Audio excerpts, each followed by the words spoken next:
যুক্তরাষ্ট্রে আইসি এজেন্টদের ঘুম নষ্ট করতে এক ব্যতিক্রমধর্মী প্রতিবাদে নেমেছেন মিনিয়াপোলিসের বাসিন্দারা। রাতভর মিছিল, স্লোগানের মাধ্যমে বিশৃঙ্খলা সৃষ্টি করে জাগিয়ে রাখার চেষ্টা করা হয় এজেন্টদের। বিক্ষোভকারীদের দাবি, আইসির অপতৎপরতায় বহু অভিবাসী পরিবার আজ আতঙ্কে। তাই এই প্রতিবাদের মাধ্যমে আইসি কর্মকর্তাদের ব্যক্তিগত স্বস্তির জায়গাও নষ্ট করতে চায় তারা।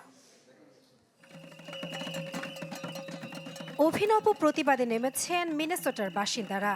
লক্ষ্য, শান্তিতে ঘুমোতে দেবেন না যুক্তরাষ্ট্রের ইমিগ্রেশন ও কাস্টমস এনফোর্সমেন্টের কর্মকর্তাদের।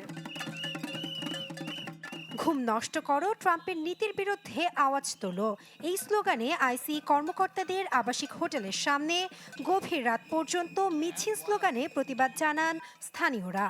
বাঁশি বাজিয়ে হাড়ি পাতিলে শব্দ করে জানান দেন আইসি বিরোধী অবস্থান। বিক্ষোভকারীদের দাবি, আইসির অপতৎপরতায় বহু অভিবাসী পরিবার আজ আতঙ্কে। ভেঙে পড়ছে পরিবারগুলোর শিশুদের মানসিক স্বাস্থ্য, বিপর্যস্ত হচ্ছে তাদের স্বাভাবিক জীবনযাত্রা। ভবিষ্যৎ হোক নিরাপদ, বিনিয়োগ হোক বিশ্বস্ত, আর আমার পছন্দ সল্ট বে। ওয়েলকাম টু সল্ট বে।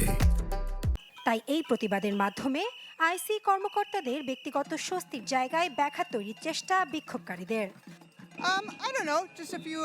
এখানে অবস্থান নিয়ে আমরা আমাদের অভিবাসী প্রতিবেশীদের জানাতে চাচ্ছি যে ট্রাম্প প্রশাসনের যে কোনো অন্যায়ের বিরুদ্ধে আমরা আপনাদের পাশে আছি।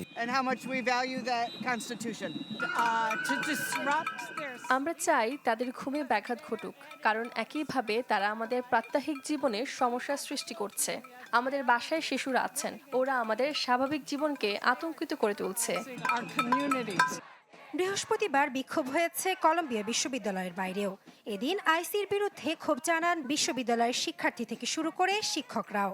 ব্রডওয়েতে সাময়িকভাবে বন্ধ করে দেওয়া হয় যান চলাচল। এ সময় ঘটনাস্থল থেকে 12 জনকে আটক করে পুলিশ। আমরা কলম্বিয়াকে একটি অভয়ারণ্য ক্যাম্পাসে পরিণত করার দাবি জানাচ্ছি, যেখানে ক্যাম্পাসে শিক্ষার্থীদের নিরাপত্তা থাকবে এবং আইন শৃঙ্খলা রক্ষার নামে পুলিশ কোনো ধরনের বর্বরতা চালাতে পারবে না। জাতীয় অভিবাসী দমন অভিযানের আওতায় প্রেসিডেন্ট ট্রাম্প মিনিয়াপোলিস সহ বিভিন্ন অঙ্গরাজ্যে হাজার হাজার আইসিএ এজেন্ট পাঠিয়েছে। শুধুমাত্র মিনিয়াপোলিসেই পাঠানো হয়েছে প্রায় 3000 ফেডারেল অফিসার। সম্প্রতি এজেন্টদের হাতে 2 মার্কিন নাগরিক নিহত হওয়ার পর দেশজুড়ে ছড়িয়ে পড়ে বিক্ষোভের আগুন। নাসরিন আক্তার, চ্যানেল 24।